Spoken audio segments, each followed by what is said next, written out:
Class में हम लोगों ने ये कुछ क्वेश्चंस वगैरह किए थे।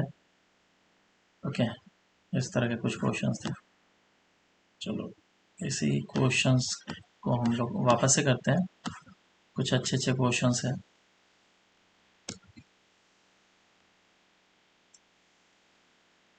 सो वर्क पावर एनर्जी का क्वेश्चन करना है वर्क एनर्जी थ्योरम पे। क्वेश्चन कुछ ऐसा है कि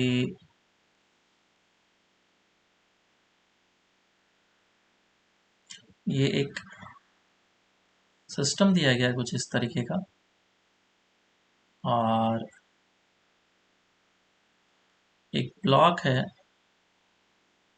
जो स्प्रिंग के अगेंस्ट कंप्रेस कर दिया गया है, कंप्रेस्ड, और कोफिशिएंट ऑफ फ्रिक्शन इसमें अभी 0 दिया हो गया है। तो बोला गया कि अगर इसको स्प्रिंग से कंप्रेस करके रिलीज किया गया, ठीक है, नेचुरल लेंथ से इसको कंप्रेस किया गया, कितना कंप्रेस किया गया, नेचुरल लेंथ से एक्स नॉट अमाउंट इसको कंप्रेस किया गया और इसको रिलीज किया गया फ्रिक्शनलेस सरफेस पे। तो पूछा गया कि ये ब्लॉक को अगर रिलीज करेंगे तो ये ब्लॉक कितना हाइट अटेंड करेगा, वो निकालना है। फाइंड द मैक्सिमम हाइट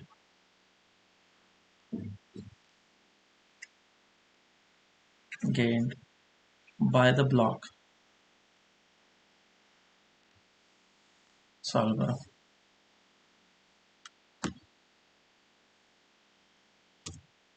तो देखो क्वेश्चन में इस जगह पे एम मास को कंप्रेस किया गया, तो कंप्रेस करने के कारण से इसमें जो है वो एनर्जी स्टोर हो गया होगा, है ना। इसको एनर्जी कंजर्वेशन के हिसाब से सोचो कि ये जो ब्लॉक के पास एनर्जी है वो सारा का सारा एनर्जी किस में चला जाएगा, पोटेंशियल एनर्जी में।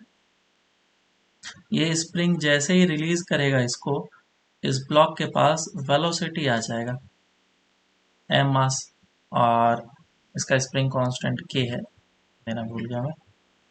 तो इसके पास वेलोसिटी आ जाएगा तो इसका काइनेटिक एनर्जी होगा, और ये काइनेटिक एनर्जी किसके बराबर होगा, क्योंकि जितना भी पोटेंशियल एनर्जी इसमें स्टोर था वो सारा का सारा इसमें चला जाएगा, बराबर, स्प्रिंग का।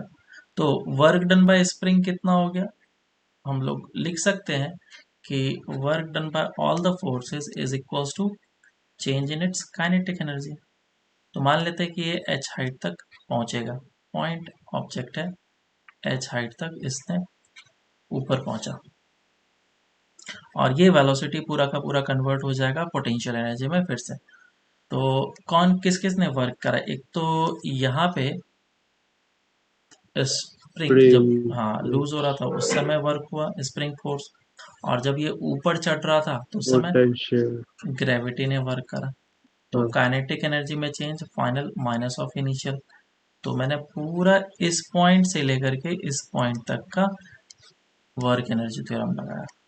तो इनिशियली काइनेटिक एनर्जी कितना था, 0 था, फाइनली भी उस जगह पे पहुंच के इसकी वेलोसिटी हो गई 0।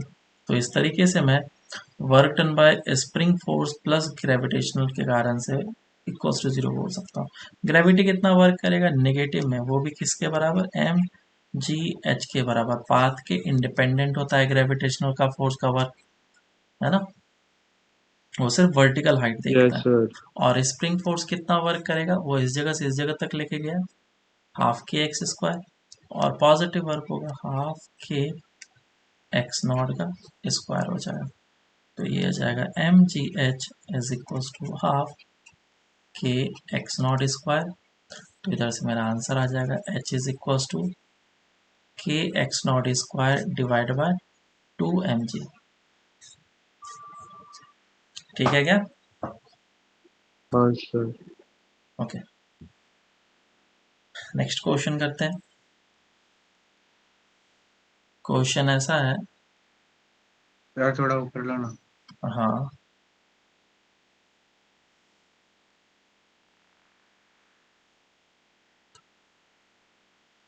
एस सी वर्मा का क्वेश्चन है। बोला गया कि इस एम मास को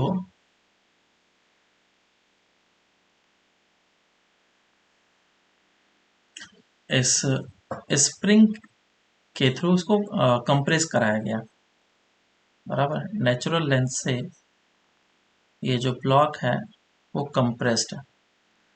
कितना कंप्रेस्ड है उसका वैल्यू वगैरह दे रखा है, तो बोला गया है if the spring is compressed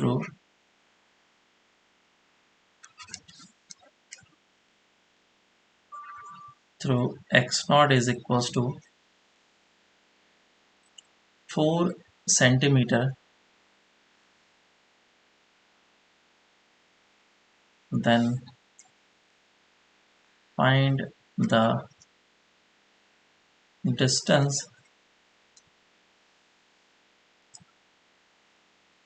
from point P where the block will hit the ground।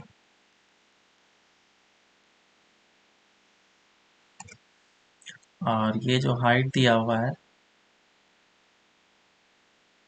D given है, और कुछ वैल्यूज मैं यहाँ पे लिख लेता हूँ।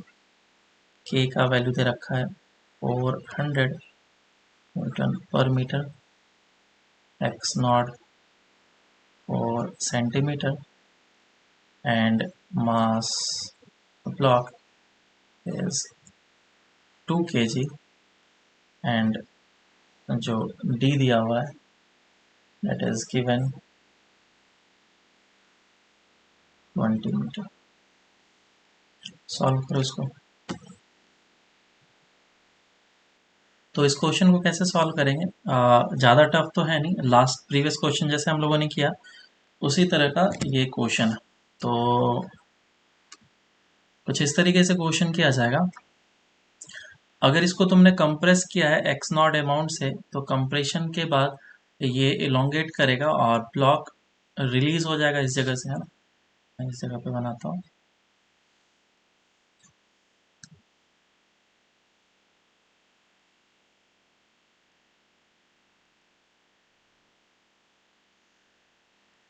ये इस तरीके से। तो जैसे ये नेचुरल लेंथ को रीच करेगा, तो जितना भी एनर्जी स्प्रिंग ने इसको दिया होगा वो वेलोसिटी के फॉर्म में आ जाएगा, काइनेटिक एनर्जी। और इसका एम मास है, तो कितना आ जाएगा। तो इधर से मैं लिख सकता हूँ that work done by the spring force is equals to change in its kinetic energy, बराबर। W all is equals to delta K E. तो work done by spring force is equals to kinetic energy final minus of initial, initial तो था 0, और final कितना हो जाएगा half M V square. और इस जगह से वर्क जो करेगा स्प्रिंग फोर्स वो हाफ के एक्स स्क्वायर करेगा, is equals to half M V square. इधर से मैं वेलोसिटी निकाल सकता हूँ कितना होगा। एक बार वेलोसिटी निकल गया तो इसी वेलोसिटी के साथ ये जो ब्लॉक है वो आगे जंप करेगा, प्रोजेक्टाइल मोशन करेगा बेसिकली, और ये इस जगह पे फॉल करेगा। तो मुझे ये निकालना है कि रेंज कितना होगा। ये प्रोजेक्शन फ्रॉम द टावर है, क्योंकि ये जो हाइट है, ये हाइट कितना दे रखा है 20 मीटर। तो नीचे गिरने में से टाइम कितना लगेगा, वाई डायरेक्शन में इसकी वेलोसिटी 0 है, तो root under of 2h/g foot कर लेता हूँ, 2 × 20 डिवाइडेड बाय 10, तो कितना आ जाएगा 2 सेकेंड। तो इसे नीचे गिरने में अगर 2 सेकेंड लग रहा है, तो उसी 2 सेकेंड में ये आगे डिस्टेंस कवर कर लेगा। तो ये वेलोसिटी इनटू टाइम हो जाएगा रेंज, जो कि मुझे निकालना है। तो इधर से वेलोसिटी कितना आ रहा है बताओ। हाफ हाफ कैंसिल आउट, के का वैल्यू पुट कर लेता हूँ, डेट इज 400 इंटू 4 सेंटीमीटर है, तो 4 divided by 100 into 4 divided by 100 is equals to mass which is 2 into velocity का स्क्वायर। 3/5√2।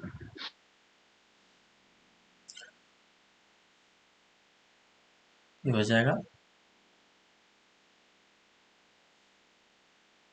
32, रूट अंडर भी है तो उधर से निकल जाएगा, तो ये 4/10 रूट अंडर ऑफ 2, ये आ जाएगा वेलोसिटी। सही है क्या, देख लो एक बार, सर। है ना। तो अब इधर से वेलोसिटी का वैल्यू इधर पुट कर लो, विच इज 0.4 √2, और टाइम कितना है, 2। तो आंसर आ जाएगा 0.8 √2 मीटर। ये आंसर मीटर में आएगा। तो ये हमारा हो जाएगा काम। चलो नेक्स्ट क्वेश्चन करते हैं। नेक्स्ट क्वेश्चन कुछ ऐसा है, काफ़ी स्टैंडर्ड क्वेश्चन है। मैं एक क्वेश्चन ऐसा कराऊंगा, और इस पे बेस्ड ढेर सारे क्वेश्चन पूछे जाते हैं, पहले ही बता दे रहा हूँ। तो कॉन्सेप्ट तुम लोग को ध्यान रखना है। इस क्वेश्चन का बोला गया कि स्प्रिंग है जो कि अपने नेचुरल लेंथ पे था, और एम मास को अटैच कर दिया गया, और इस जगह पे ये अभी नेचुरल लेंथ पे था। This was in its natural length position. Spring constant इसका के था, और ब्लॉक को क्या कर दिया गया, रिलीज कर दिया गया। Now if the block is released, then find the maximum extension in the spring। फिर से बोल रहा हूँ, ऐसे क्वेश्चंस ढेर सारे आएंगे, तो पहले तुम लोग सॉल्व करो, फिर मैं इसको बताऊंगा। काफ़ी अच्छा क्वेश्चन है। इसको मैं दो मेथड से करूंगा, बाकी और भी मेथड्स हैं उसको जानने की ज़रूरत नहीं है। तो ये दो मेथड्स कौन कौन से हैं, और वो काफ़ी ज़्यादा इंपॉर्टेंट है। दूसरा मेथड जो है वो थोड़ा ज़्यादा आसान होगा, और उसको हम लोग ज़्यादातर यूज़ करेंगे क्योंकि वो ज़्यादा कन्वीनियंट होगा। तो पहला मेथड हम लोग यूज़ कर लेते हैं, वर्क एनर्जी थ्योरम लगा करके। ठीक है, तो लेट से कि इस जगह पे ये मेरे पास स्प्रिंग था, और ये अभी नेचुरल लेंथ पे था, और इस समय जो ब्लॉक है उसकी वेलोसिटी क्या होगी, ज़ीरो। और जैसे ही मैं रिलीज करूंगा तो ये ब्लॉक नीचे गिरना स्टार्ट करेगा, और नीचे गिरना स्टार्ट करेगा तो ये गिरते जाएगा। इसकी वेलोसिटी इंक्रीज होगी, इंक्रीज होने के बाद फिर डिक्रीज होगी, और जब इसकी वेलोसिटी फाइनली फिर से ज़ीरो हो जाएगा, उसी समय मैं बोलूँगा इसका मैक्सिमम एक्सटेंशन हुआ है। हाँ या ना बोलो, ये बात समझ में आया कि नहीं। हाँ सर। वेलोसिटी ज़ीरो होना चाहिए इनिशियल टाइम पे और फाइनल टाइम पे। अगर वेलोसिटी है तब तो और एक्सटेंशन कराएगा ना। तो हमें एक पॉइंट पे एज्यूम करना होगा कि हाँ इसकी वेलोसिटी हुई ज़ीरो। अब work done by all the forces is equals to change in its kinetic energy होता है। तो वर्क कौन करेगा, एक स्प्रिंग फोर्स करेगा और एक ग्रेविटी करेगा, और change in its kinetic energy. Kinetic energy में चेंज कितना आएगा, kinetic energy final minus of initial. अगर मैं इनिशियल काइनेटिक एनर्जी बात करूं और फाइनल की बात करूं तो दोनों जीरो है। तो work done by spring force plus work done by gravity होगा जीरो। तो मुझे ये बताओ, स्प्रिंग फोर्स ने पॉजिटिव वर्क किया है या नेगेटिव वर्क किया है सॉरी, स्प्रिंग फोर्स ने नेगेटिव। पॉजिटिव वर्क किया या नेगेटिव वर्क किया। नेगेटिव। नेगेटिव वर्क किया, क्योंकि स्प्रिंग फोर्स जो है वो ऊपर के डायरेक्शन में लग रहा था, जबकि डिस्प्लेसमेंट जो है वो नीचे की डायरेक्शन में हो रहा था। और जो mg फोर्स लग रहा था, फोर्स ड्यू टू ग्रेविटी, वो पॉजिटिव वर्क किया या नेगेटिव, पॉजिटिव वर्क किया, है ना। तो वर्क डन बाय मैं ग्रेविटी निकाल लेता हूँ। मान लेता हूँ कि मैक्सिमम जो डिस्प्लेसमेंट हुआ है वो x हुआ है, तो ग्रेविटी कितना वर्क करेगा, force into displacement, force always constant रहेगा। और work done by spring force कितना हो जाएगा, हाफ के एक्स स्क्वायर, हाफ के x square which will be negative. अब इन दोनों के वैल्यूज को मैं इस जगह पे पुट कर लेता हूँ, विच विल बी ग्रेविटी के कारण से एम जी एक्स, और इधर कितना आ जाएगा, minus half of K x square, minus minus plus हो जाएगा। तो एक्स कितना निकल के आया, 2 mg two by M G by K. K. ये आएगा हमारा आंसर। समझ में आया क्या, किसी को कोई डाउट। तो ये था हमारा फर्स्ट मेथड। ठीक है, सेकेंड मेथड पे चलते हैं। सेकेंड मेथड क्या है?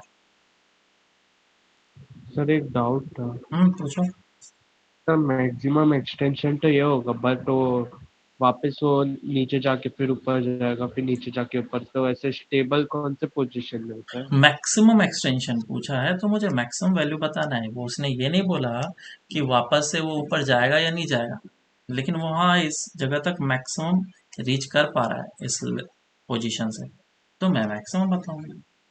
ठीक है। सेकेंड मेथड जो है वो है एसएचएम वाला मेथड। और ये मेथड में हमें थोड़ी सी जानकारी चाहिए।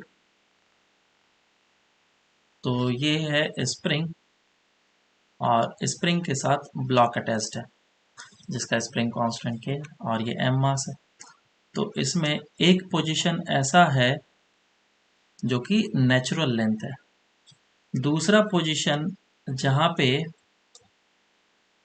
इक्विलिब्रियम है, जिसको हम लोग इक्विलिब्रियम पोजीशन बोलते हैं, या फिर इसको मीन पोजीशन हम लोग बोलते हैं। ठीक है, वो एसएचएम में हम लोग सीखेंगे।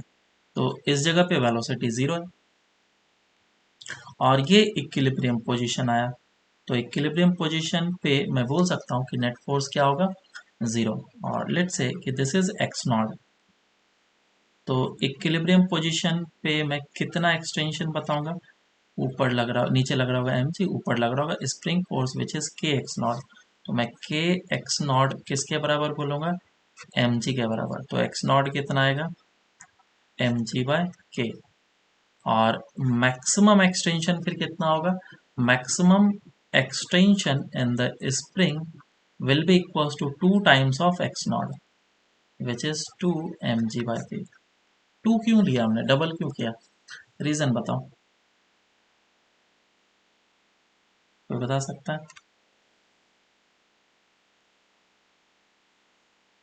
सर क्योंकि वहां तक टोटल वर्क डन जीरो होगा शायद, अब इसलिए। समझना जो मैं बोलना चाह रहा हूँ।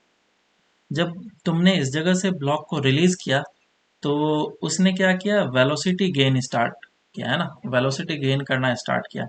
इस जगह से इस जगह तक में उसने वेलोसिटी को गेन किया है सिर्फ, और यहाँ पे पहुंचने के बाद इसकी वेलोसिटी मैक्सिमम हो गई। तो अभी तो वेलोसिटी जीरो हुआ नहीं है, तो और नीचे जाएगा। तो ये और नीचे जाना स्टार्ट कर दिया, और जब वो यहाँ पे पहुंचा तो इस लोकेशन पे पहुंचने के बाद इसकी वेलोसिटी हो गई जीरो। तो बेसिकली दो लोकेशन है जहाँ पे वेलोसिटी जीरो हुआ, और जहाँ पे वेलोसिटी जीरो होता है उस पोजीशन को हम लोग बोलते हैं एक्सट्रीम पोजीशन, एसएचएम में। ठीक है, एक्सट्रीम पोजीशन। और जहाँ पे इक्विलिब्रियम होता है उसे हम लोग बोलते हैं मीन पोजीशन। तो एसएचएम कैसा होता है, थोड़ा बहुत तो जानकारी होगा। एसएचएम में टू एंड फ्रो मोशन होता है, जितना आगे जाता है उतना ही पीछे जाता है, बराबर है क्या? और ये दोनों एक्सट्रीम पोजीशंस होते हैं जहाँ पे होता है वेलोसिटी जीरो, और इस लोकेशन को हम लोग बोलते हैं मीन पोजीशन या फिर इक्विलिब्रियम पोजीशन। समझ में आया क्या? इक्विलिब्रियम पोजीशन मतलब नेट फोर्स जहाँ पे जीरो। तो हमें क्या करना है, ऑलवेज इक्विलिब्रियम पोजीशन निकालना है। अगर मेरा इक्विलिब्रियम पोजीशन आ गया तो उसको 2 से मल्टीप्लाई कर लेंगे, हमेशा 2 से मल्टीप्लाई करेंगे तो मेरा आंसर निकल के आ जाएगा कि मैक्सिमम एक्सटेंशन कितना होगा। बोलो समझ में आया क्या? यस हाँ सर। सर।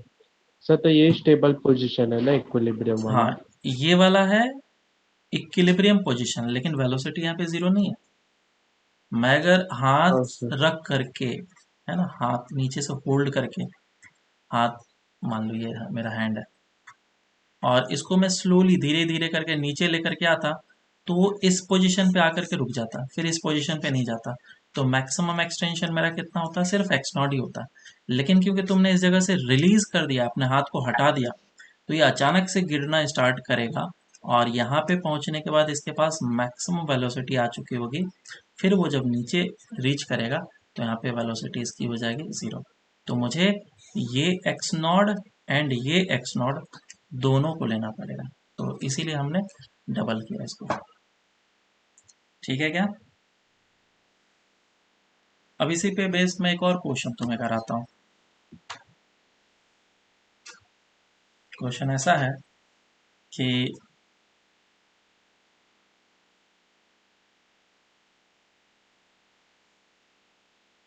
ये एक स्प्रिंग है और स्प्रिंग जो है ब्लॉक से अटैच था और ये अभी अपने नेचुरल लेंथ पे है। एक फोर्स, कांस्टेंट फोर्स अचानक से इस पे लगना स्टार्ट हुआ हॉरिजॉन्टल डायरेक्शन में, तो इसमें मैक्सिमम एक्सटेंशन कितना होगा? If a constant force F starts acting on the block, then find the maximum extension in the spring. वो डबल करने का, शॉर्ट ट्रिक करने का जो मेथड है उसमें इस बात का ध्यान जरूर रखना कि ये जो स्प्रिंग है वो अपने नेचुरल लेंथ पे हो और यहाँ पे ब्लॉक की वेलोसिटी 0, ब्लॉक इनिशियली रेस्ट पे हो। सॉल्व करो इसको। तो जैसा अभी हमने प्रीवियस प्रॉब्लम करा उसी के जैसा प्रॉब्लम है। अगर मैं इसको शॉर्ट ट्रिक से बताऊं तो मतलब कि वही एसएचएम वाले मेथड से, तो क्या करना पड़ेगा, मैं इसका इक्विलिब्रियम पोजीशन निकालूंगा पहले। तो इसका इक्विलिब्रियम पोजीशन पे फोर्स इस डायरेक्शन में लगेगा, पीछे की डायरेक्शन में के एक्स लगेगा, so this will be the equilibrium. Natural length से डिस्प्लेसमेंट एक्स है तो K X is equals to F, so X is equals to F by K हो जाएगा। और मुझे पता है कि एक्स मैक्सिमम निकालना है तो उसको डबल करना होगा, that will be 2f by K. W all is equals to delta K से करना पड़ेगा अगर तो सेकेंड मेथड भी बता देता हूँ। W all is equals to work done by all the forces equals to change in its kinetic energy. तो इस बार क्या हुआ, ये मैक्सिमम एक्सटेंशन करेगा। तो मैक्सिमम एक्सटेंशन तब तक होते रहेगा जब तक इसकी वेलोसिटी 0 ना हो जाए, इस बात का हमेशा ध्यान रखेंगे हम लोग। और इस जगह से नेचुरल लेंथ और ये एक्स डिस्टेंस, इस पर फोर्स लग रहा होगा एफ, और पूरे ड्यूरेशन में जो स्प्रिंग फोर्स होगा अपोजिट डायरेक्शन में वर्क करेगा। तो स्प्रिंग फोर्स के कारण से वर्क और कैपिटल एफ के कारण से work is equal to change in its kinetic energy. Initially rest पे था, फाइनली भी वेलोसिटी इसकी हो गई 0। और स्प्रिंग फोर्स कितना वर्क करेगा, हाफ के एक्स स्क्वायर नेगेटिव में, और एफ फोर्स कितना वर्क करेगा क्योंकि फोर्स कांस्टेंट है, डिस्प्लेसमेंट हुआ एक्स, तो ये हो जाएगा F X is equal to half के एक्स स्क्वायर। तो इधर से मेरा एक्स कितना निकल के आ जाएगा, 2f बाय के। ठीक है क्या? हाँ सर। नेक्स्ट सर मैं क्वेश्चन। एनर्जी कंजर्वेशन करके फिर डबल करता था। अरे एनर्जी कंजर्वेशन में डबल नहीं करना है ना, ऊपर वाले हाँ में सर। एसएचएम वाले में डबल करो। Next question. सर मुझे लगा मैं फोर्स कंजर्वेशन कर रहा हूँ। अच्छा, ये क्वेश्चन भी अच्छा क्वेश्चन है।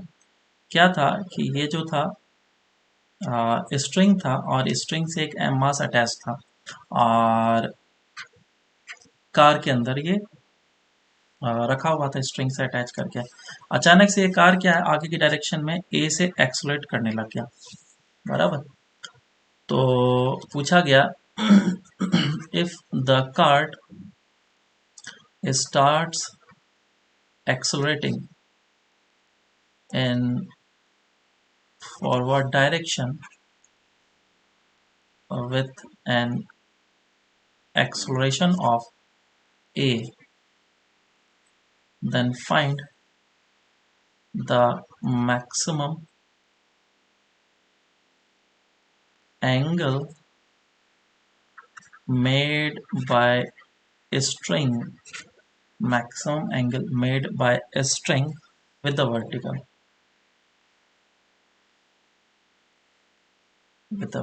सॉल्व करो। ये भी काफी अच्छा क्वेश्चन है। तो देखो इस क्वेश्चन के लिए हमें क्या करना पड़ेगा, ऊपर जो हमने अभी तरीका देखा उसी तरीके से हम लोग शॉर्ट ट्रिक से करेंगे। W all is equals to delta K ही लगा सकते हैं, लेकिन अभी हम लोगों ने ये चीज़ को नहीं पढ़ा है क्योंकि देखो वर्क का फॉर्मूला जो है वो ये होता है integration of F dot D x, लेकिन जब कोई भी सर्कुलर पार्ट में जाने लग जाता है तो ये फोर्स को हम लोग टॉर्क से रिप्लेस करते हैं और इसे थीटा लेते हैं, तो वर्क का फॉर्मूला हमारा इस तरीके से चेंज हो जाता है।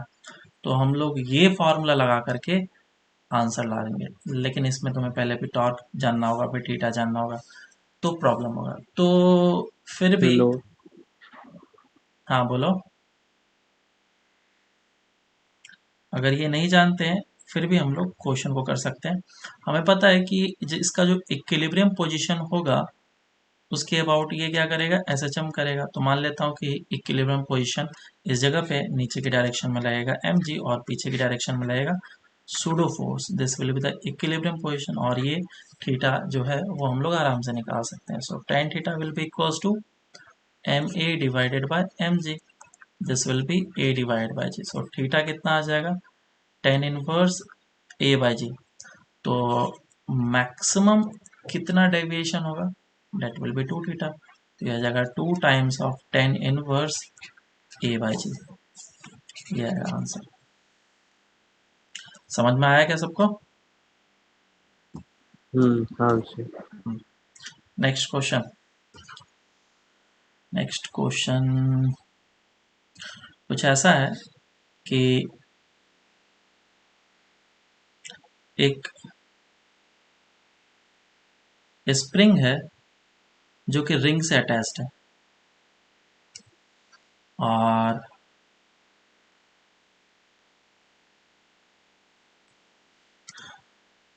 ये जो लेंथ दिया गया है that is L and this length is also L,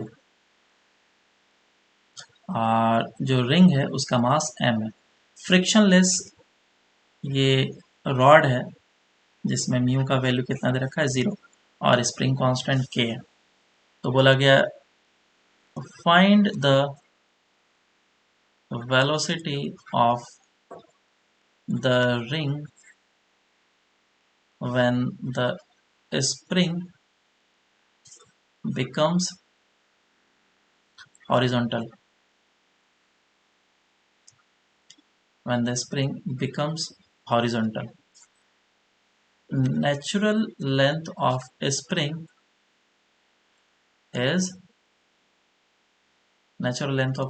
is L. Frictionless surface है। चलो सॉल्व करो इसको। सर एक बार ऊपर वाला सब दिखाई दे। हम्म,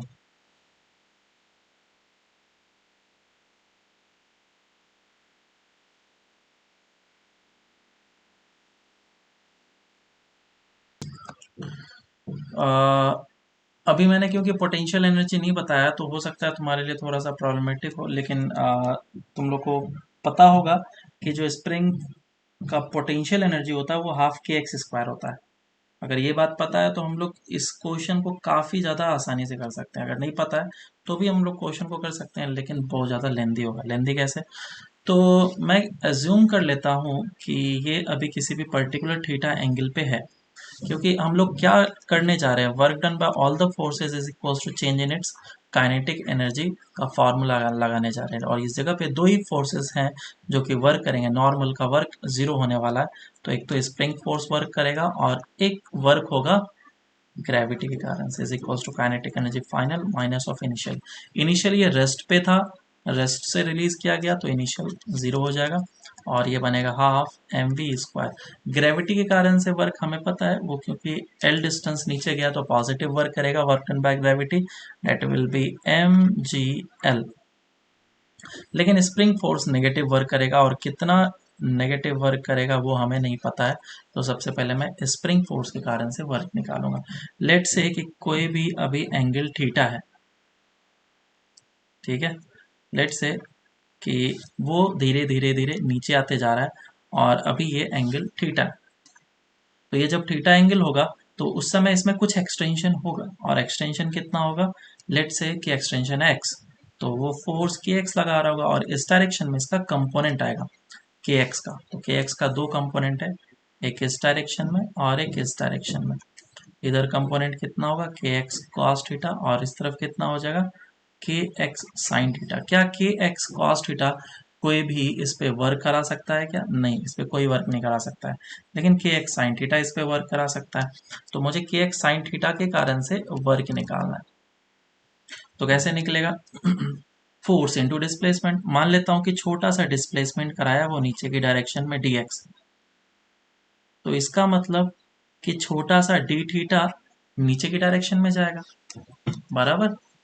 तो वर्क जो हो जाएगा that will be integration of force into displacement, और फोर्स है कितना के एक्स साइन थीटा, और डिस्प्लेसमेंट है तुम्हारा dx। तो इस जगह पे थीटा भी वेरिएबल है और एक्स भी वेरिएबल है, इन दोनों का इंटीग्रेशन एक्स के रेस्पेक्ट में नहीं हो सकता। इसका मतलब मुझे सिर्फ एक ही वेरिएबल में इसको कन्वर्ट करना पड़ेगा। So this distance is L and this length is x. मैं ज्यूम कर लेता हूँ, तो मैं क्या बोल सकता हूँ, that tan theta is equals to X by L, और इधर से आ जाएगा मेरा x is equals to L tan theta. ये काफ़ी अच्छा क्वेश्चन बन सकता है। अगर एक और अच्छा क्वेश्चन मैं करा दूंगा इस पे बेस, इस पे फ्रिक्शन जब हम लोग लेकर के आएंगे ना, तो ये काफ़ी एडवांस लेवल का क्वेश्चन बनेगा। एग्जैक्ट सेम इंटीग्रेशन हमें करना पड़ेगा, लेकिन फ्रिक्शन एक्स्ट्रा आ जाता है।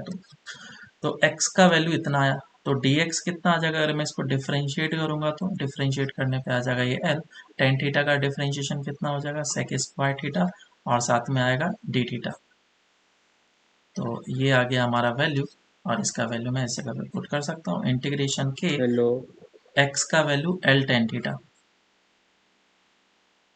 एल टेन थीटा और इंटू साइन थीटा, और dx का वैल्यू कितना है? dx का value L sec square theta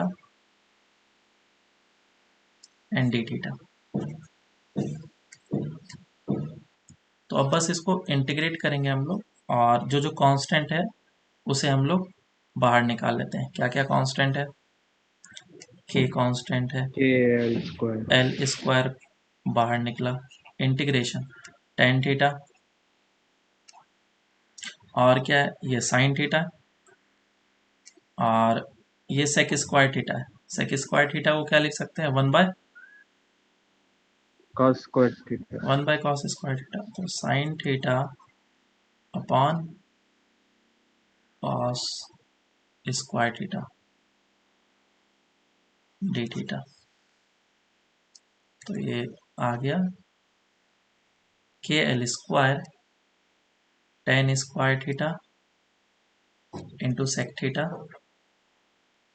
d theta, बराबर। अब इसको हम लोग इंटीग्रेट कर सकते हैं, और इसको इंटीग्रेट करेंगे 45 डिग्री से लेकर के 0 डिग्री तक, और इंटीग्रेशन के बाद मुझे वर्क मिल जाएगा, और वर्क का वैल्यू मैं इस जगह पे पुट करूँगा। दूसरा तरीका क्या है, अगर मैं इसी चीज़ को बताऊँ, तो पोटेंशियल एनर्जी जो होता है वो कितना होता है? हाफ के एक्स स्क्वायर होता है स्प्रिंग के कारण से। तो इस इनिशियली जो स्प्रिंग था वो क्या था? एक्सटेंडेड था, और स्प्रिंग का नेचुरल लेंथ कितना दे रखा है? Natural length of spring is L, और ये लेंथ एल है और ये लेंथ एल है, तो ये लेंथ कितना हो जाएगा? Root two L. तो अभी स्प्रिंग में कितना एक्सटेंशन है? Extension in the spring is basically root two L minus of L, root two minus one into L, this is the extension. और जब स्प्रिंग इस लोकेशन पे आ जाएगा, इस पोजीशन पे आ जाएगा, तो इसमें एक्सटेंशन कितना हो जाएगा? जीरो, और एक्सटेंशन जीरो हो जाएगा तो इस स्टेट पे जो पोटेंशियल एनर्जी होगा स्प्रिंग का वो हो जाएगा जीरो। और इस स्टेट पे पोटेंशियल एनर्जी कितना है स्प्रिंग का? Initial potential energy of the spring is half of K x square. तो जो भी एनर्जी है, एक तो पोटेंशियल एनर्जी ग्रेविटी का, और एक पोटेंशियल एनर्जी तुम्हारा स्प्रिंग का, ये दोनों एनर्जी मिल करके किसके पास जाएगा? इसके वेलोसिटी में जाएगा, है ना। तो एनर्जी कंजर्वेशन मैं यहाँ से लगा लूंगा, एनर्जी कंजर्वेशन। और एनर्जी कंजर्वेशन में क्या बोलूंगा कि जो स्प्रिंग के पास एनर्जी है that is half of K x square √2 - 1 L का होल स्क्वायर और plus of work done by gravity, या फिर बोलो gravitational potential energy which is mgh. mgh is equals to half of m v square, और इसी को solve करेंगे तो हमारा वेलोसिटी आ जाएगा। समझ में आ रहा है क्या? तो तुम ये भी सोच सकते हो कि इसका जो हम लोग इंटीग्रेशन करेंगे तो इसका इंटीग्रेशन हमें क्या निकल के आने वाला है, हाफ ऑफ के √2 - 1 का whole square L square minus में आ जाएगा। ठीक है, जब इंटीग्रेशन करोगे तो ये इसका इंटीग्रेशन का वैल्यू निकल के आएगा। ठीक है, सेक थीटा का डिफरेंशिएशन कितना होता है बोलो? सेक थीटा का डिफरेंशिएशन कितना होता है? छोड़ो, तुम पहले ये बताओ, टेन थीटा का डिफरेंशिएशन कितना होता है? Sec square theta. Sec square theta. और सेक थीटा का डिफरेंशिएशन कितना होता है? Sec theta tan theta. Sec theta into tan theta. देखो उस जगह पे प्रेजेंट है क्या sec theta into tan theta? हाँ सर। तो सोचो थोड़ा सा इंटीग्रेशन कैसे होगा। खैर, हम लोग ऑलवेज ये तरीका प्रेफर करेंगे क्योंकि ये ज़्यादा आसान है। नेक्स्ट क्वेश्चन करते हैं। So next topic is potential energy. Potential energy, potential energy थोड़ा थोड़ा तुम सभी कोई जानते होगे, है ना? क्या होता है पोटेंशियल एनर्जी?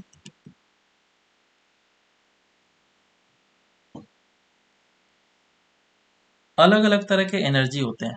अगर मैं सिर्फ एनर्जी की बात करूं तो एनर्जी है क्या चीज़? अगर किसी बॉडी के पास एनर्जी है, इसका मतलब उसकी कैपेसिटी है कुछ अमाउंट ऑफ वर्क करने की, या फिर उसके पास कैपेसिटी है उस एनर्जी को किसी और फॉर्म में कन्वर्ट करने की, है ना? ये एनर्जी का मतलब हुआ। काइनेटिक एनर्जी है तो उसका क्या मतलब है?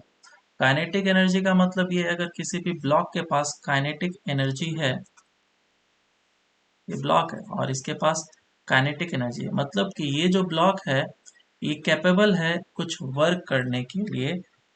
किस रीजन से? क्योंकि इसके पास वेलोसिटी है और मोशन के कारण से बेसिकली, है ना? So it has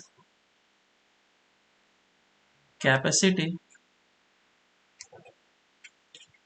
to do work by virtue of its motion, motion के कारण से। और वर्क कैसे कर सकता है वो? फ्रिक्शन नीचे हो सकता है तो वर्क हो सकता है, या फिर स्प्रिंग आ जाए सामने तो वर्क हो सकता है। सेम वे में पोटेंशियल एनर्जी की बात करें तो पोटेंशियल एनर्जी कैसे हो सकता है? बोलो। किसी भी पोजीशन के कारण से ब्लॉक के पास एनर्जी हो सकता है। अगर अर्थ इस जगह पे है, ये अर्थ का सरफेस है और मैं इसे एक पर्टिकुलर हाइट पे रखा हूँ, तो इस पोजीशन के करस्पॉन्डिंग इसके पास एनर्जी है, मतलब इसके पास कैपेसिटी है कुछ वर्क करने का ड्यू टू इट्स पोजीशन। लेकिन इसको मैं और हाइट पे लेकर के जाऊंगा तो इसके पास और ज़्यादा पोटेंशियल एनर्जी हो सकता है, डिपेंडिंग अपॉन द मैंने हाइट बढ़ाया या फिर घटाया। ठीक है, तो potential energy is the basically internal capacity of doing work. It is the internal capacity of doing work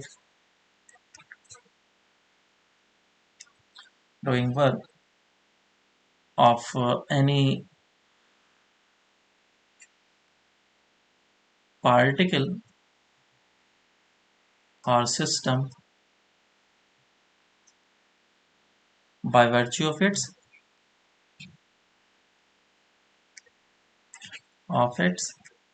relative position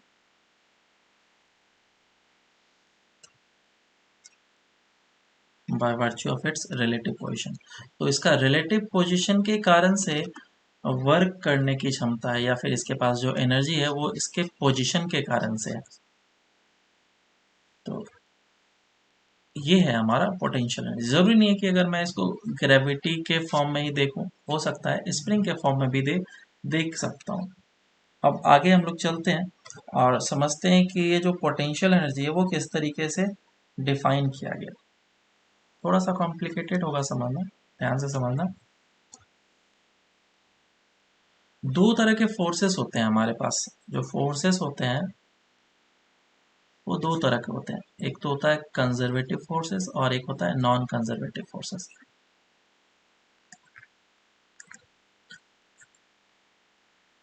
और एक होता है नॉन कंजर्वेटिव फोर्सेस।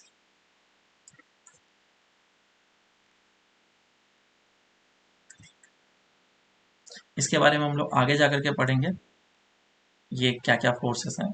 बस छोटा सा समझ लेते हैं। जो कंजर्वेटिव फोर्सेस होते हैं उसके कारण से वर्क जो है पाथ के इंडिपेंडेंट होता है। Work is independent of the path.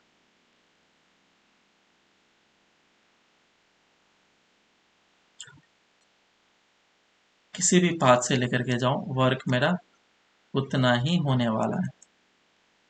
जैसे सच एन एग्जाम्पल है ग्रेविटी। दूसरा है non conservative forces. Non conservative forces ऐसे फोर्स होते हैं जो कि वर्क जो है उसका पाथ पे डिपेंड करता है। Work done depends on path. जो भी पाथ चूज करेंगे उसके ऊपर डिपेंड करेगा। जैसे for an example friction. Friction तो मैं बताना क्या चाह रहा हूं, बताना ये चाह रहा हूं कि इसे कंजर्वेटिव क्यों बोला गया, कंजर्व कर सकते हैं। नॉन कंजर्वेटिव क्यों बोला गया कि इसको कंजर्व नहीं कर सकते हैं, है ना। अब समझना कंजर्व करने का क्या सेंस है, क्या मतलब है। अगर मैं एक ब्लॉक लिया इस जगह पे एम मास का, तो इस एम मास को अगर मैं ऊपर लिफ्ट करूंगा तो ग्रेविटी पूरे ड्यूरेशन में वर्क कर रहा होगा। ग्रेविटी क्या कर रहा होगा, पूरे ड्यूरेशन में वर्क कर रहा होगा। लेकिन तुमने इसको ऊपर उठा करके लेके गया, कोई एक्सटर्नल एजेंट लगाएगा तब तो फोर्स ऊपर लगा करके ये तब तो मूव करेगा। सिर्फ एमजी के कारण से तो ऊपर नहीं नीचे ही मूव कर सकता है। तो तुमने जो फोर्स एक्सर्ट करके इसके ऊपर लगा करके इतना मेहनत करके ऊपर लेके गया, वो जो वर्क किया तुमने वो गया कहाँ, कहीं ना कहीं तो जाना चाहिए। तो ये जो work done by external agent था वो in the form of potential energy stored हो गया, in the form of potential energy store हो गया। जिसको कि अब मैं इस ब्लॉक को जैसे ही रिलीज करूंगा, जैसे ही रिलीज करूंगा तो ये तुरंत वो एनर्जी मुझे वापस दे देगा। ग्रेविटी जो है वो एनर्जी को मुझे वापस दे देगा, और ग्रेविटी ने एनर्जी वापस दिया तो इसके पास वेलोसिटी आ जाएगी और इसके पास आ गया काइनेटिक एनर्जी।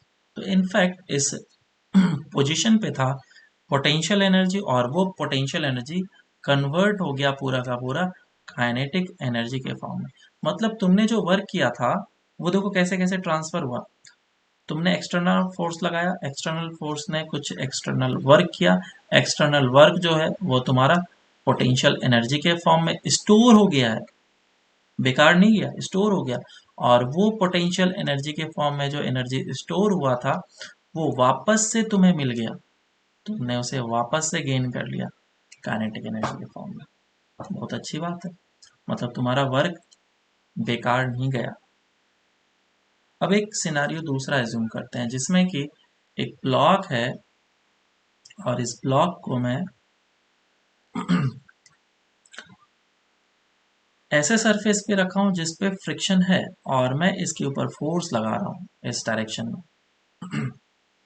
एम मास का ब्लॉक है, तो मैं एक्सटर्नल एजेंट हूं, मैं फोर्स लगाऊंगा और मैं फोर्स लगाऊंगा तो मेरे फोर्स लगाने के कारण से लेट से ये एक्स डिस्टेंस मूव कर गया, ये x डिस्टेंस मूव किया और मूव करने के बाद ब्लॉक इस जगह पे आ गया। ब्लॉक इस जगह पे आया, लेकिन मैंने उतना ही फोर्स लगाया था जितना रिक्वायर्ड था इसको मूव कराने के लिए, जस्ट मूव कराने के लिए। इट मीन्स पीछे की डायरेक्शन में फ्रिक्शन कंटिन्यूअसली लगते जा रहा था और ये आगे की डायरेक्शन में मूव कर रहा था। तो मैंने क्या किया, वर्क किया, बिल्कुल हाँ वर्क किया। तो एक्सटर्नल एजेंट ने वर्क किया क्योंकि एक्सटर्नल फोर्स लग रहा है, और वो एक्सटर्नल एजेंट ने वर्क जो किया, तो मेरा वर्क गया कहाँ, एनर्जी तो हमें पता है नेदर कैन नॉट डिस्ट्रॉय नहीं हो सकता है, क्रिएट नहीं कर सकते हैं, है ना, एक फॉर्म से दूसरे फॉर्म में ट्रांसफर कर सकते हैं। तो हमने जो वर्क किया वो एनर्जी गया किधर, क्योंकि इसके पास तो काइनेटिक एनर्जी है नहीं, मैं जस्ट इसको स्लोली स्लोली खींचा। तो ये जो वर्क है बेसिकली किस में चला गया है, फ्रिक्शन जो नेगेटिव वर्क किया उसमें चला गया, है ना। यहाँ पे भी क्या हुआ था, हमने जो वर्क किया था एक्सटर्नल फोर्स, वो वर्क गया था ग्रेविटी का नेगेटिव वर्क में, ग्रेविटी का नेगेटिव वर्क में गया। लेकिन ग्रेविटी का जो भी नेगेटिव वर्क हुआ था वो पोटेंशियल एनर्जी के फॉर्म में स्टोर हो चुका था। लेकिन ये जो फ्रिक्शन ने नेगेटिव वर्क किया वो एनर्जी कहाँ गया, बोलो, वो एनर्जी कहाँ गया, वो एनर्जी हीट के फॉर्म में डिसिपेट हो गया। तो ये हमारा पूरा हीट के फॉर्म में एनर्जी डिसिपेट हो गया, समझना, हीट के फॉर्म में डिसिपेट हो गया, इसका मतलब वो एनर्जी को तुम वापस से रिकवर नहीं कर सकते हो, वापस से ले नहीं सकते हो, ये एनर्जी चला गया, ये अब तुम्हारे हाथ में नहीं आने वाला है। इस वाले में क्या था, ये एनर्जी तुम्हारे हाथ में था, इनफैक्ट इस ब्लॉक के पास था, जैसे इसको रिलीज करा वापस इसके पास काइनेटिक एनर्जी आ गया। लेकिन क्या अगर मैं इस ब्लॉक को इस लोकेशन से रिलीज करूंगा तो पीछे जाएगा, तो वो हीट को एब्सॉर्ब कर सकता है क्या, नहीं, ये डिसिपेट हो गया। तो ये एक ऐसा फोर्स था जिसके कारण से वर्क हुआ लेकिन उसको स्टोर करके नहीं रख पाया। तो ये हमारा नॉन कंजर्वेटिव फोर्सेस हुए बेसिकली, नॉन कंजर्वेटिव फोर्सेस हुए। और ऐसे तरह के फोर्सेस जिसके वर्क को या फिर जो एनर्जी था उसे हम लोग कंजर्व नहीं कर पाए, वैसे फोर्सेस को हम लोग नॉन कंजर्वेटिव फोर्सेस बोलते हैं। और ऐसे फोर्सेस जिसके कारण से हम लोग एनर्जी को कंजर्व कर पाए, और ऑफ कोर्स पोटेंशियल एनर्जी के फॉर्म में हुआ है कंजर्व, और वापस से वो मुझे मिल गया, तो ऐसे फोर्सेस को हम लोग कंजर्वेटिव फोर्सेस बोलते हैं। तो सिर्फ और सिर्फ कंजर्वेटिव फोर्सेस के लिए ही पोटेंशियल एनर्जी डिफाइन किया जाता है, नॉन कंजर्वेटिव फोर्सेस के लिए कभी पोटेंशियल एनर्जी डिफाइन नहीं किया जाता है। अब मेरी बात समझ में आई क्या, potential energy is only defined for conservative forces,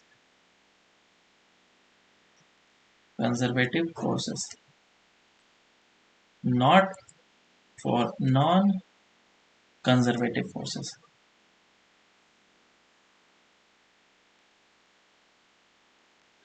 ये काफी इंपॉर्टेंट पॉइंट बताया, तुम्हें दूसरी जगह पे नहीं मिलेगा, बुक्स वगैरह में ये सब चीज़ नहीं लिखे होते हैं, ये हायर एजुकेशन वाली चीज़ है।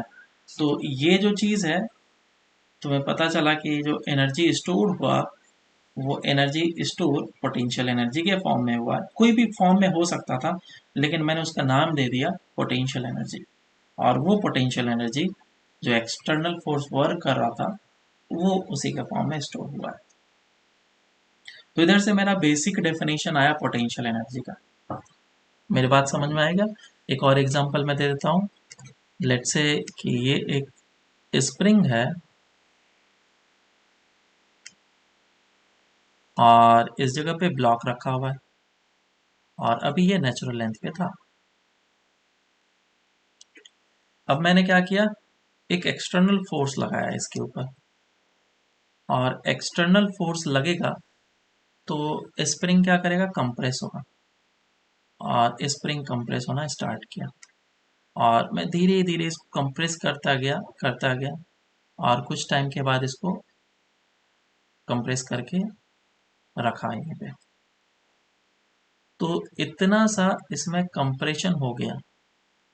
उसके ड्यूरेशन में मैंने जो फोर्स लगाया तो मेरे कारण से कुछ वर्क हुआ, मेरे कारण से वर्क हुआ। मैंने जो वर्क किया वो वर्क गया कहाँ? किसी न किसी फॉर्म में तो होना चाहिए। तो वो वर्क जो है इसके पोटेंशियल एनर्जी के फॉर्म में स्टोर हो चुका है, पोटेंशियल एनर्जी के फॉर्म में स्टोर हो चुका है। एनर्जी दूसरे वे में ट्रांसफर हुआ, इनफैक्ट वो कन्वर्ट हो चुका है पोटेंशियल एनर्जी के फॉर्म में। अब जैसे ही मैं इसको रिलीज करूंगा तो रिलीज करते के साथ ये इस डायरेक्शन में मूव करना स्टार्ट करेगा और इस ब्लॉक के पास आ जाएगी वेलोसिटी। तो बेसिकली जो पोटेंशियल एनर्जी स्टोर्ड हुआ स्प्रिंग में वो क्या किया, इसको काइनेटिक एनर्जी के फॉर्म में सारा का सारा एनर्जी ट्रांसफर कर दिया। तो इस तरीके से हमें पता चला कि जो पोटेंशियल एनर्जी है वो किसके कारण से आ रहा है, सिर्फ और सिर्फ कंजर्वेटिव फोर्सेस के कारण से आ रहा है। और कितना आ रहा है मैग्नीट्यूड में, वो जितना मैं वर्क करूंगा उतना पोटेंशियल एनर्जी के फॉर्म में स्टोर होगा, है ना। मैं जितना वर्क करूंगा तो work done by external force is equals to basically change in its kinetic energy. अब मुझे ये भी पता है कि मैं इसको स्लोली स्लोली लेकर के जा रहा हूं, तो जितना एक्सटर्नल फोर्स लगेगा उतना ही इस डायरेक्शन में कंजर्वेटिव फोर्स लगेगा, या फिर स्प्रिंग फोर्स बोलो या फिर कंजर्वेटिव फोर्स बोलो। तो इसीलिए बोला जाता है कि change in its internal energy is equals to negative of work done by the conservative force is equals to work done by the external force. ये काफ़ी इंपॉर्टेंट रिलेशन मैंने बताया, इसे याद रखना है और इसी पे सारा का सारा कैलकुलेशन मतलब डेरिवेशंस वगैरह होंगे।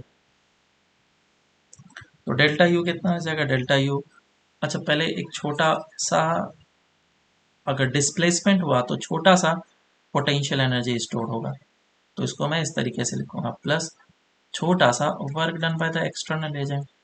एक्सटर्नल एजेंट छोटा सा कितना वर्क करेगा, एफ डॉट डी एक्स बराबर, ये छोटा सा हो जाएगा। और अगर इसी को मैं दोनों साइड इंटीग्रेट कर लूँ इनिशियल से लेकर के फाइनल सर तक, टाइम हो रहा है। फिर टाइम हो। ओके। तो इस जगह पे ये मैंने प्लस इसके लिए लिया है क्योंकि हमने एक्सटर्नल फोर्स इस जगह पे चूज किया। तो यहाँ पे फोर्स को भी मुझे क्या लिखना होगा, एक्सटर्नल, ये एक्सटर्नल। अगर मैं कंजर्वेटिव फोर्स को चूज करूंगा तो इसे मैं ऐसे लिखूंगा, that work done by the conservative force minus sign के साथ is equals to negative of integration F dot D X. और ये होगा हमारा कंजर्वेटिव फोर्स। तो हमेशा ध्यान रखना है कि कौन सा फोर्स के साथ डील कर रहे हैं हम लोग कंजर्वेटिव फोर्स को ले रहे हैं या फिर एक्सटर्नल फोर्स को ले रहे हैं, नहीं तो साइन का चेंजेस आने लग जाते हैं। तो इधर से मेरा आ जाएगा delta U is equals to minus of integration of F dot D X. और अगर ये है कंजर्वेटिव फोर्स और अगर मैंने एक्सटर्नल लिया तो एक्सटर्नल ज़्यादातर यूज़ नहीं किया जाता है, वो हम लोग इलेक्ट्रोस्टैट वगैरह जब यूज़ करेंगे तो उस समय यूज़ करेंगे, लेकिन फिर भी ध्यान रख सकते हैं एक्सटर्नल डॉट डी एक्स। अब ज़रूरी नहीं है कि डिस्प्लेसमेंट जो वो सिर्फ एक्स डायरेक्शन में हो, वाई डायरेक्शन में भी हो सकता है, जेड डायरेक्शन में भी हो सकता है, forces X direction, Y direction, Z direction, किसी भी डायरेक्शन में लग सकते हैं। तो मैं इस फॉर्मूला को मॉडिफाई करके लिख देता हूँ, that delta U is equals to minus F dot D R, F dot D R, ठीक है। और डेल्टा यू क्या है, U final minus of U initial. तो इस फॉर्मूले को तो हम लोग याद रखेंगे हमेशा, इस फॉर्मूले को याद रखेंगे और इस फॉर्मूले को भी याद रख सकते हैं, ये वाला, ये बेसिक कॉन्सेप्ट है। डी यू के लिए ये वाला फॉर्मूला अगर बहुत ही छोटा सा चेंज इन पोटेंशियल एनर्जी हुआ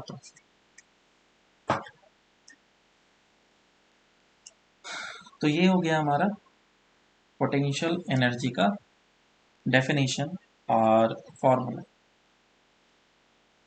अब इसमें दो तरह के पोटेंशियल एनर्जी होंगे, एक तो हमारा ग्रेविटेशनल पोटेंशियल एनर्जी और एक तुम्हारा स्प्रिंग के कारण से पोटेंशियल एनर्जी। तो दोनों के कारण से देख लेते हैं। ग्रेविटेशनल पोटेंशियल एनर्जी फर्स्ट देखते हैं। ए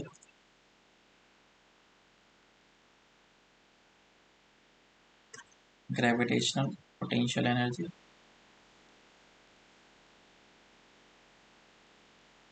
कितना होता है? ग्रेविटेशनल पोटेंशियल एनर्जी बोलो।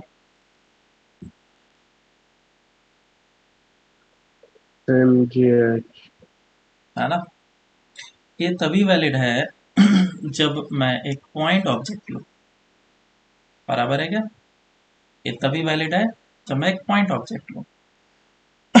सॉरी, अगर मैं एक्सटेंडेड ऑब्जेक्ट लूंगा तो फिर ये हमारा वैलिड नहीं होगा।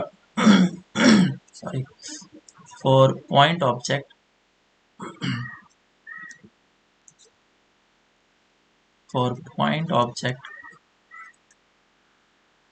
u is equals to M G H. अच्छा हाँ, अब इस जगह पे डेल्टा यू लिखना होता है एम जी एच, और डेल्टा यू में आता है U final minus of U initial is equals to M G H.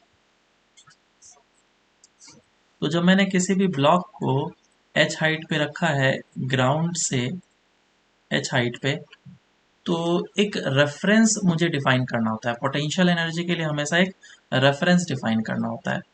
Reference का मतलब क्या होता है? जैसे कि अगर हमारे पास स्केल है तो स्केल में एक हाँ जीरो सर। जीरो लिखा होता है। वो जीरो क्या होता है? रेफरेंस होता है। तुम उस जगह से डिस्टेंस को मेजर करना चाह रहे हो, तब फिर 1 2 3 लिखा जाएगा। तो पोटेंशियल एनर्जी के लिए भी रेफरेंस लिया जाता है। तो विद रिस्पेक्ट टू ग्राउंड। हाँ, वो हमारे ऊपर डिपेंड करता है कि पोटेंशियल एनर्जी के तुमने रेफरेंस कहाँ पे लिया है। तो जनरली जो रेफरेंस लेते हैं वो ग्राउंड को u is equals to zero define किया जाता है कि u is equals to zero है ये लेवल। तो ये वाला लेवल कितना होगा? u is equals to M G H. बराबर। तो किसी भी ब्लॉक को अगर इस जगह से इस जगह तक लेकर के जाया जाएगा तो डेल्टा यू कितना हो जाएगा? u final minus of u initial. Final कितना हो जाएगा? डेट विल बी यहाँ का एम जी एच, और इनिशियल कितना हो जाएगा? ज़ीरो। ये आ जाएगा एम जी एच। अच्छा, एम जी एच फॉर्मूला आया कैसे, ये भी तो जान लें हम लोग। तो ये फॉर्मूला इस तरीके से आया, date change in its potential energy is equals to integration of work done by the conservative force negative. और अगर मैं इस जगह पे कंजर्वेटिव फोर्स देखूं तो वो जो है वो ऑलवेज नीचे की डायरेक्शन में लग रहा है, वो mg लग रहा है, और तुम डिस्प्लेसमेंट करा रहे हो ऊपर की डायरेक्शन में, तो फोर्स लगा mg जो कि कांस्टेंट है, और dx लिया हमने। तो dx कितना हो जाएगा?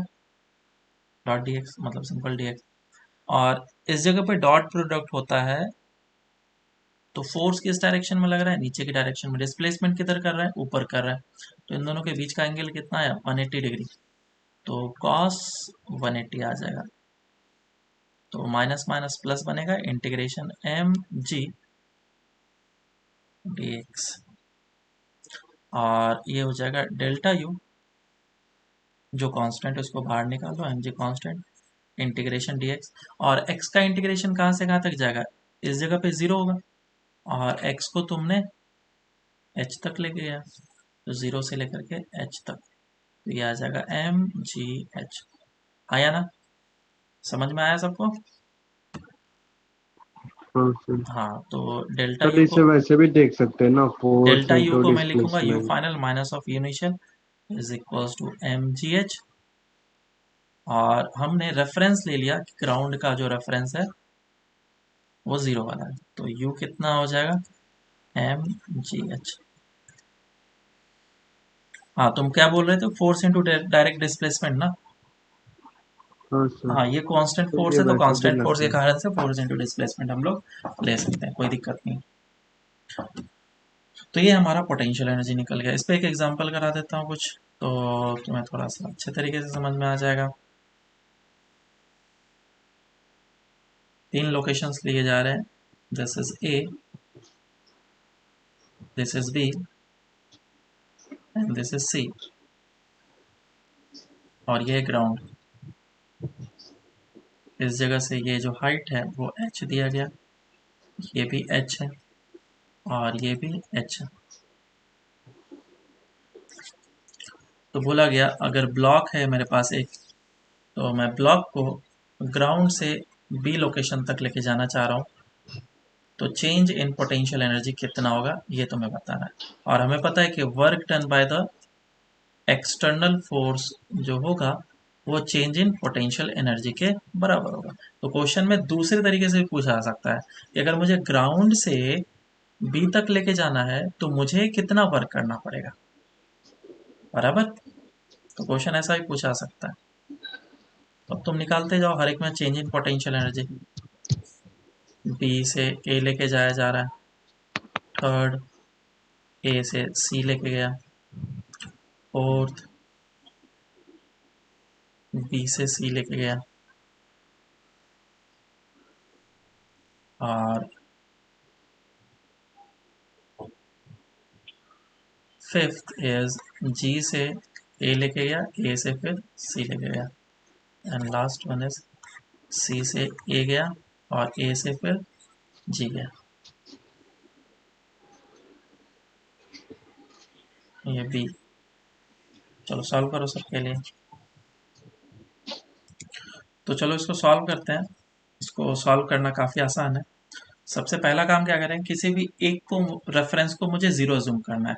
ज़रूरी नहीं है कि तुम ग्राउंड को ही जीरो करो, मैं इसको भी जीरो करूंगा तो भी हमारा आंसर सेम ही आएगा।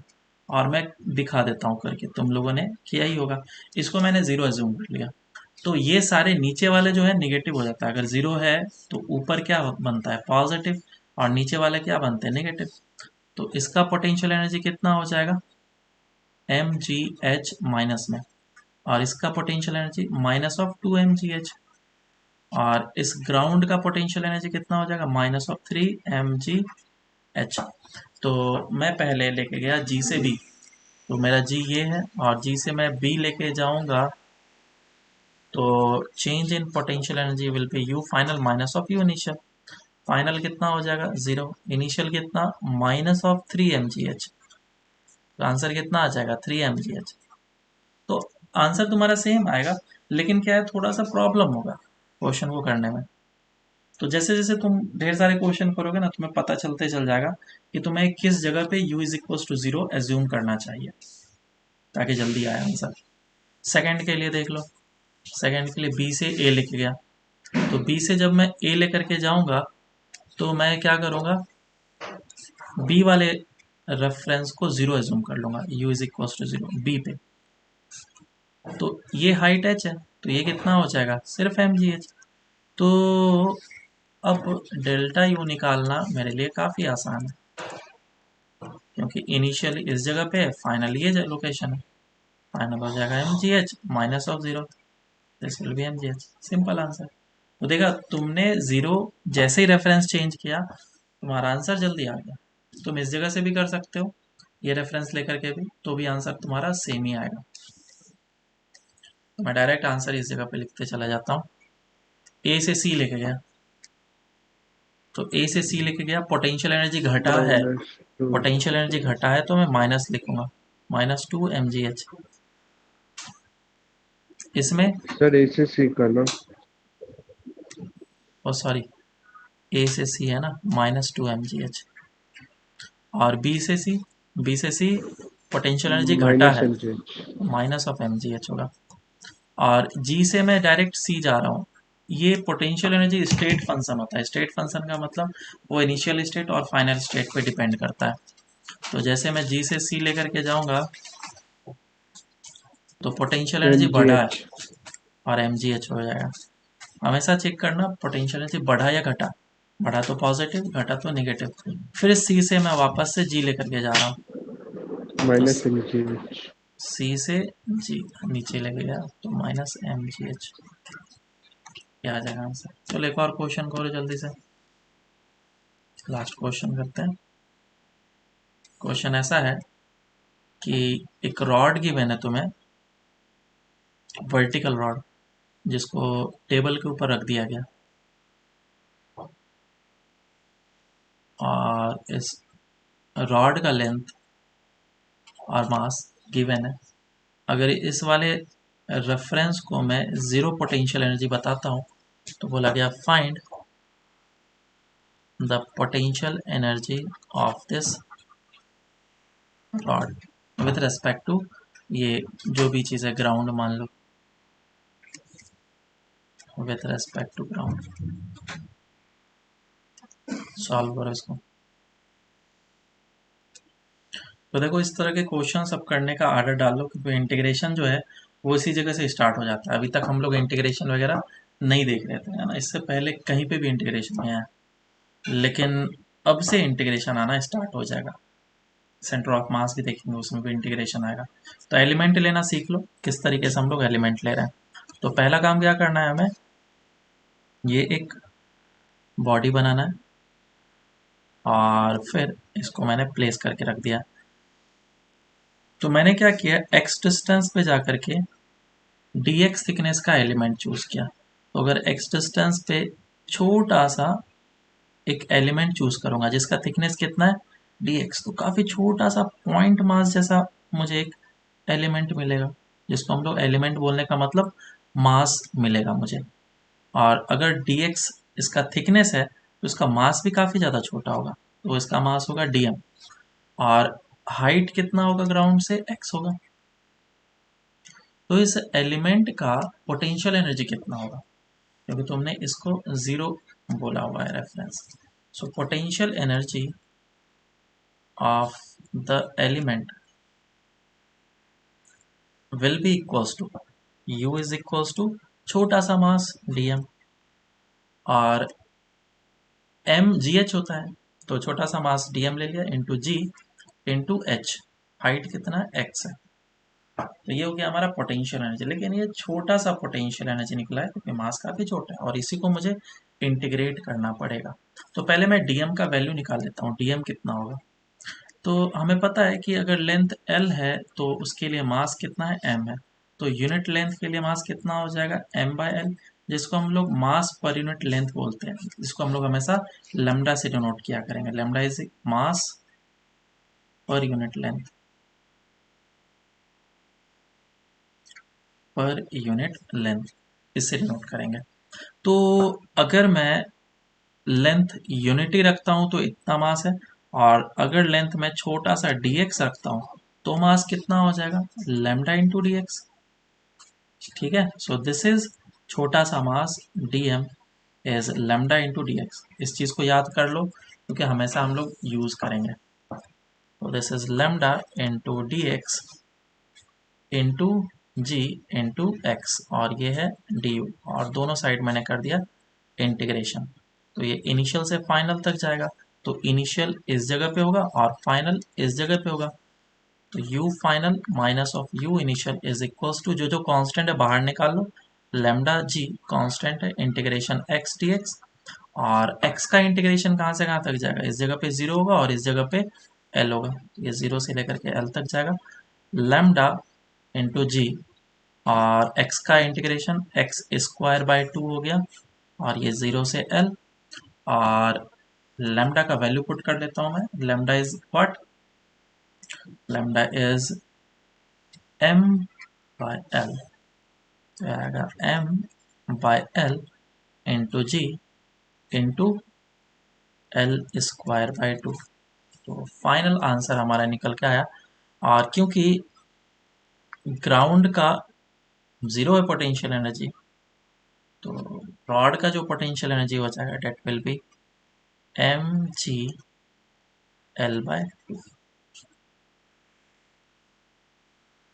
अब इसी को मैं एक सेंटर ऑफ मास के तरीके से दिखाऊंगा तुम्हें। सेंटर ऑफ मास के तरीके से कैसे हम लोग करते हैं, अगर इसका सेंटर ऑफ मास देखे रॉड का, क्योंकि यूनिफॉर्मली मास डिस्ट्रीब्यूटेड है, तो किस जगह पे होगा, बिल्कुल सेंटर पे होगा। सेंटर ऑफ मास वो एक ऐसा लोकेशन होता है जिस जगह पे सारा का सारा मास कंसंट्रेटेड है, एज्यूम किया जा सकता है। तो यहाँ पे सारा मास कंसंट्रेटेड है, तो इसको मैंने एक पॉइंट मास बना दिया। और कितना डिस्टेंस पे है, हाइट पे है, L/2 हाइट पे है। तो अगर सारा का सारा मास L/2 हाइट पे है तो इसके कारण से पोटेंशियल एनर्जी कितना हो जाएगा, net will be mgh which is L/2। तो ये हमारा शॉर्ट ट्रिक बोल लो या फिर सेंटर ऑफ मास मेथड बोल लो।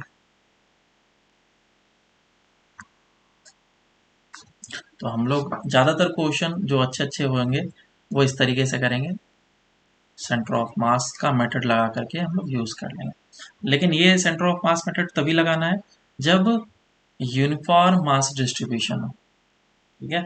ऐसा नहीं कि लोअर साइड में काफ़ी मोटा है थिकनेस और ऊपर जा गया तो पूरा पतला हो गया, तो मास डिस्ट्रीब्यूशन चेंज हो जाएगा, तो ये हमारा फॉर्मूला काम नहीं करेगा सेंटर ऑफ मास वाला मेथड। चलो ठीक है, फिर ये यहाँ तक हम लोगों ने कर लिया, बाकी फिर हम लोग नेक्स्ट क्लास से करेंगे। तो centre sir of mass L/2 पे होता है। हाँ बोलो। सर तो फिर अगर ट्रायंगल जैसा कुछ होगा ऑब्जेक्ट मतलब, तो फिर उसका सेंटर ऑफ मास सेंट्रॉइड पे होगा ना? अब वो सब चीज़ तो हम लोग सेंटर ऑफ मास में कैलकुलेशन करेंगे, और सेंटर ऑफ मास निकालने के लिए हम लोग ऐसा ही इंटीग्रेशन कुछ किया करेंगे, ठीक है। सर एक और डाउट था। हाँ बोलो। सर अभी कोई ऑब्जेक्ट को वो स्प्रिंग पे कंप्रेस करके ऐसे छोड़ दिए तो वो मतलब फ्रिक्शन नहीं रहा तो वो ऐसे ही मतलब मूव होते रहेगा ना? हाँ होते रहेगा, ठीक है।